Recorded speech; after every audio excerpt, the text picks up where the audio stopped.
Welcome to Conversations in International Relations. I'm Florin Păsătoiu of Center for Foreign Policy and Security Studies at University of Craiova.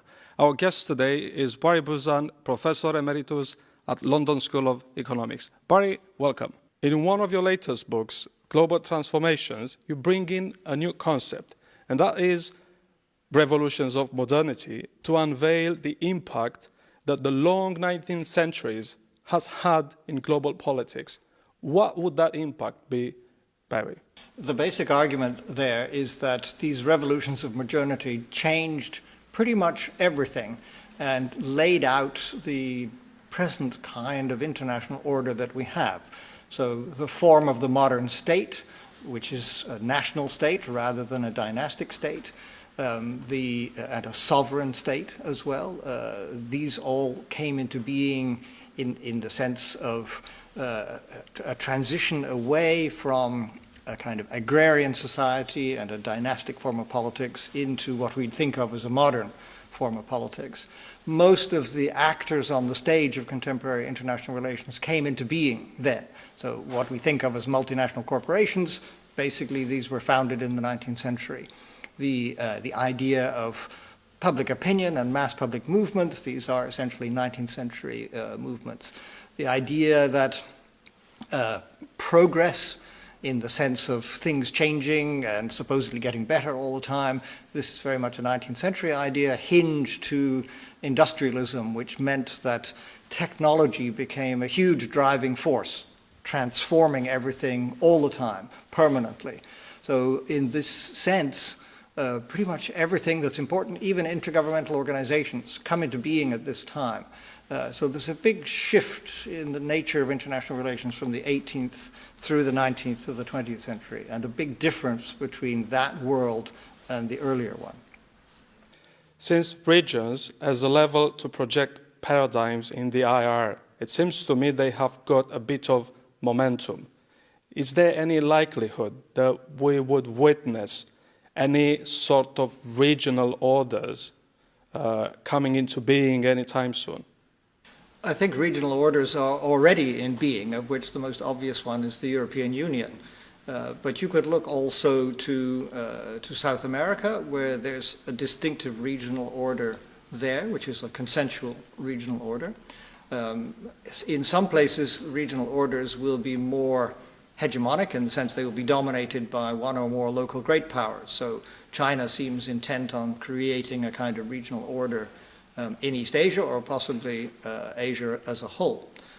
Russia seems intent on creating its own regional sphere. The Middle East and Africa are more chaotic, but then they've been chaotic all through the Cold War anyway, so there's no change there.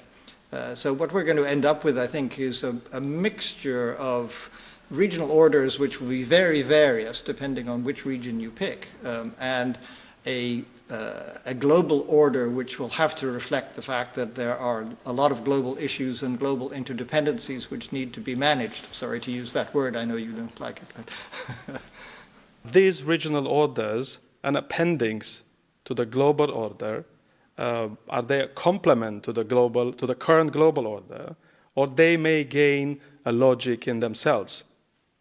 That's a very big question, and if I'm being absolutely honest, I think the answer to that is very open along all of the three lines that you suggest. So essentially, we don't know. There's certainly a diffusion of power in the world, so power is becoming less centralized than it used to be. And local cultures are becoming more important than they used to be. So the foundations for political legitimacy and political authority are also diffusing. And that suggests that there will be a bigger regional component. Exactly how that regional component will fit with the global one is a bit hard to say. If the world goes into a very conflictual balance of power mode, as some think that it might, or just into a chaotic mode, then probably the regional orders would be stronger and the global one weaker.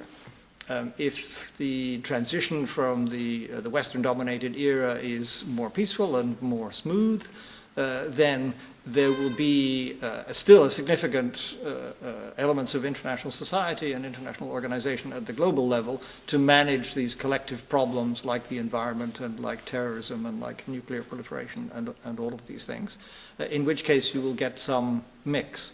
It's going to look different from what it has been in the last decades, but to try to predict absolutely in what way that's going to go, I think that's impossible.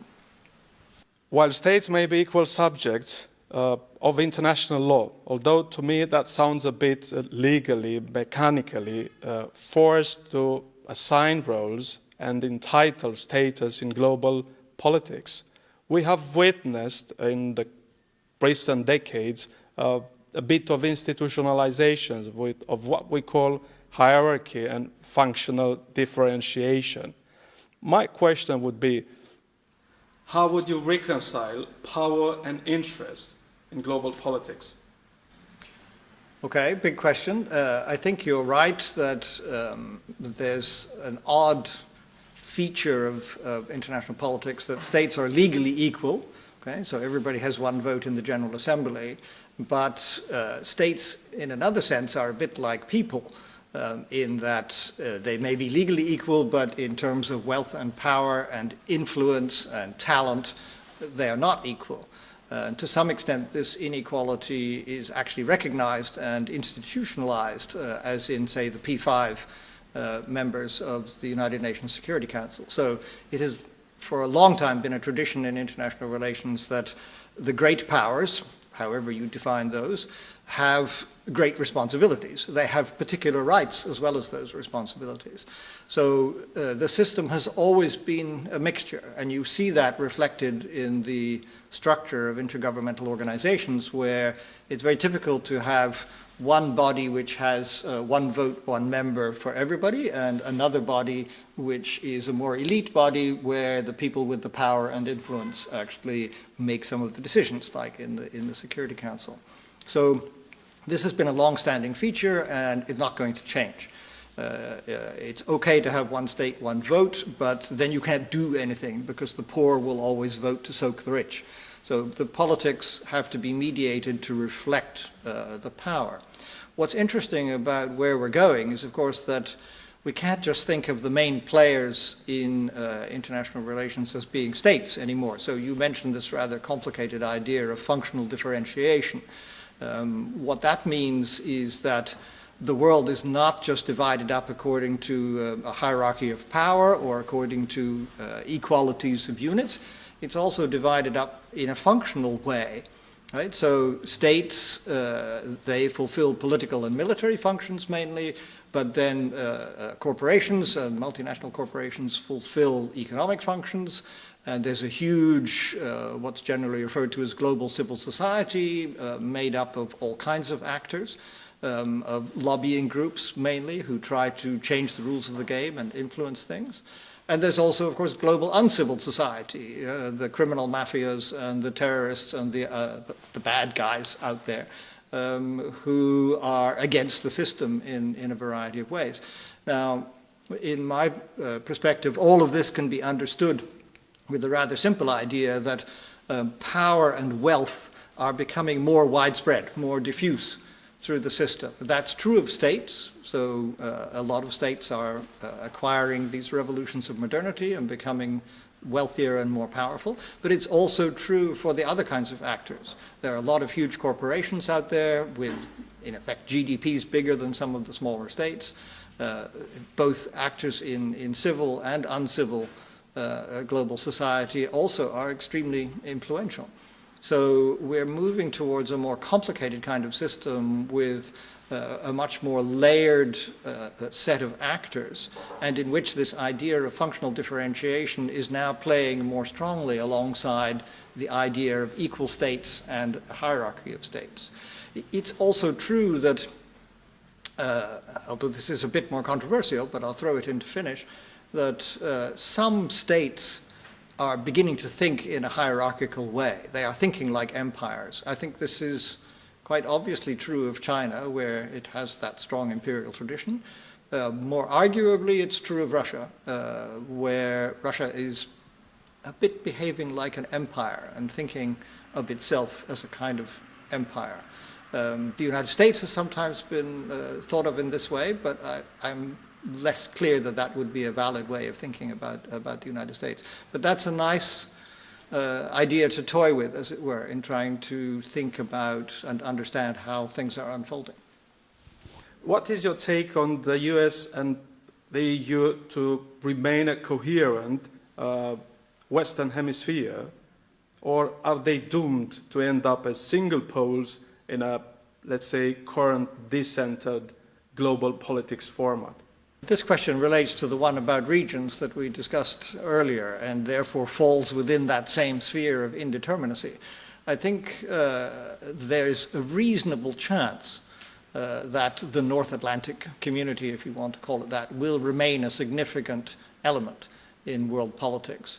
But I think we're entering into a post-Western era, and therefore that North Atlantic community, if it is maintained, will be not so globally influential as it has been before. It will be more a self-contained entity, a cultural entity like others.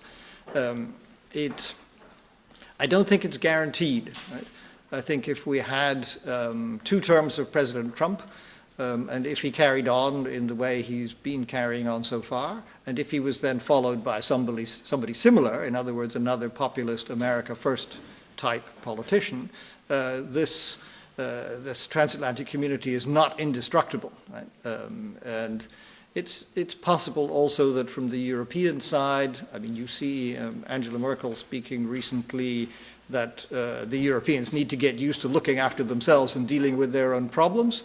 So a lot of America's allies around the world are now beginning to think like that at least they have to begin to get used to the idea that they might need to look after themselves more and not depend on the US. So I think both possibilities are there, and it really depends on the kind of actors that we get and also the kinds of circumstances that we get. But under current circumstances, would Russia hypothetically join the Western club and balance at China, assuming China would decide not to rise that peacefully in the very foreseeable future? That raises the general question about how the world at large is going to respond if China and the US find themselves in some kind of new Cold War, which they may do. They may not, but they may do. In the old Cold War, if I can put it like that, of course the Atlantic Partnership was very important because Europe felt itself to be threatened by the Soviet Union, and therefore there was easy common cause to be made. I don't think Europe feels itself to be in the slightest bit threatened by China. In other words, China would have to become really big and really nasty in order to get the Europeans interested in this. So I think that question of alignments is more interesting in relation to the United States and India and Japan and their relationships and how they collectively are going to respond to the rise of China. Russia, you need to ask the Russians about this, but I mean, Russia, as always, is quite divided on this. If you look at Russia-China historically, there is certainly no love lost between them. And I personally find it extremely difficult to imagine that the political elite in Moscow would be happy with playing number 2 to China. And if they remain linked to China as they are now, that's what they're going to be doing, right? Because China is growing far faster than Russia. Would Russia ever feel comfortable being China's sidekick and being, as it were, under the influence of Beijing? I don't think so. There's the big issue of the rather empty spaces of Siberia next to lots of Chinese with hardly any Russians in them. So there's plenty on the table to suggest that the current partnership between Russia and China doesn't look terribly durable. It's based on anti-Westernism at the moment. But as the West weakens, perhaps the foundations for that will weaken. And one could easily imagine a tipping point where Russia became more concerned about China than it is about the West, in which case we would have some quite substantial realignments. Interestingly, this seemed to be an idea of Trump's at the beginning, that he wanted to unsettle everybody by creating that most unprecedented of things, a Russian-American alignment, which would alienate both the Europeans and the Chinese. It didn't happen, but it was an interesting moment of thought as to what the world might look like if that did happen.